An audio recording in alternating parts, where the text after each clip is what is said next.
ধেমালি কৰিছো অকমান দেই ক'লা চশমা পিন্ধি আজিলৈকে গান গোৱা নাই ডাঙৰ ডাঙৰ আৰ্টিষ্টে গাই দেখিছো আজি মই চেষ্টা এটা কৰি চাওঁ বেয়া নাপাব আকৌ হিৰুদাৰ উপজা ঠাইত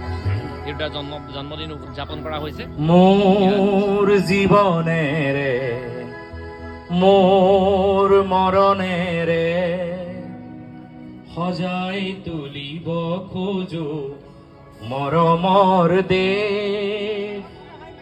মোৰ প্ৰথম প্ৰেমৰ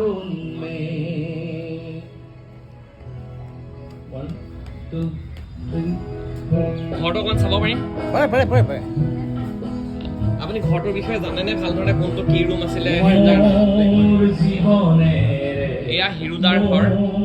এই হিৰুদাৰ ঘৰৰ কোঠাকেইটাত আমি সোমাইছোঁ কবি হীৰেণ ভট্ট বুলি কোৱাৰ লগে লগে সকলোৰে অন্তৰত একুৰা জুই জ্বলাৰ দৰে লাগে তেওঁৰ প্ৰতিটো কবিতাই প্ৰতিটো শব্দই সকলোকে অনুপ্ৰাণিত কৰে কবিতা লিখিবলৈ বাধ্য কৰে এয়াই তেখেতৰ অনুষা বজা আজিৰ তাৰিখত এই ঘৰটো এতিয়া এইটো এটা কথা আমি আন এটা কথালৈ যাওঁ এতিয়া হিৰুদাৰ অতি সাধাৰণভাৱে আছিলে তেখেত এইটো ঘৰ ওপৰৰ চিলিংখন আপোনালোকে দেখিছে এই অৱস্থা এতিয়া ইয়াক সংৰক্ষণ কৰিবলৈ আৰম্ভ কৰা হৈছে এই সংৰক্ষণৰ লগে লগে হয়তো কিছুমান বস্তু ভাল হৈ আহিব ইয়াত তেখেতৰ বিভিন্ন সামগ্ৰী য'ত যিখিনি তেখেতে ইয়াত ৰাখিছিলে এই জখলাপাত কিয় ব্যৱহাৰ কৰা হৈছিলে মই নাজানিম কিন্তু আন এটা কথাত আমি সোমাব পাৰোঁ নেকি চাওঁ এতিয়া হিৰুদাৰ এইবিলাক বন্ধ হৈ আছে আজি তেখেতৰ জন্মৰ এই বিশেষ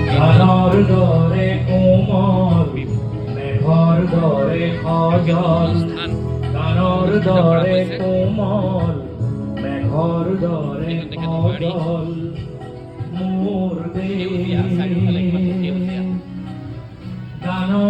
ঠিকেই কৈছিলে তেখেতে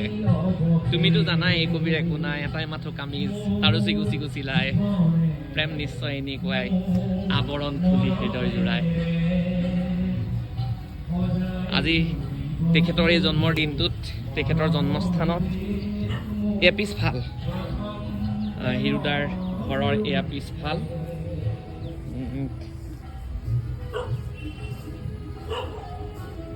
বিশেষ মোৰ ইয়াত ক'বলগীয়া একো নাই কিন্তু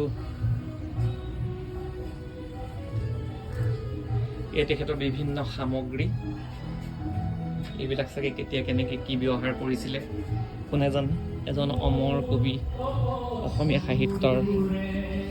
যাক আমি সুগন্ধি পখিলাৰ কবি বুলিও জানো তেখেতক আমিতো জীৱনটো পাহৰিব নোৱাৰোঁ এইটো বৰঘৰ বা পাকঘৰ এলামধু এতিয়াও লাগি আছে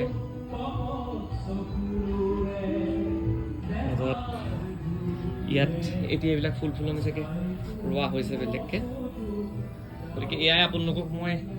দেখুৱালোঁ হিৰুদাৰ কবি হীৰেণ ভট্টাচাৰ্য এই জন্মৰ দিনটোত আজি এইটো বিশেষ দিন